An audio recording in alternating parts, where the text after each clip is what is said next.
ल तिमीहरू बस म खिचिदिन्छु है मेरो मोबाइलबाट ल दुई तल्लो भिडियो तल झरिसकेको छौँ बिस्तारै है हेर त्यहाँ त्यो मोबाइल हेरेर नबस भनेको पो हेरेँ हो अनि भनेको पो देखाएर के भरिङ पनि त्यहाँ चस्मा लगाएर आएको छ भरिङ पनि कालो देख्छ ल हामी यहाँ भनेको झरिएको अवस्था 9 तलाबाट हामी 9 तल्लोबाट तल झरिसकेको अवस्था युट्युबलाई अब राति हेर्नु पाउनुहुन्छ तल झऱ्यो भने यहाँ त ठन्डा ठन्डा हाल्नु ल ट्याक्कै छ हेरौँ गाइज यता पुरा खाली छ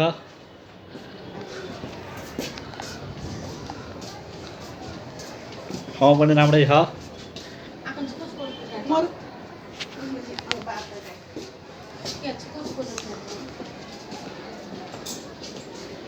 त्यहाँ हेरौँ मलाई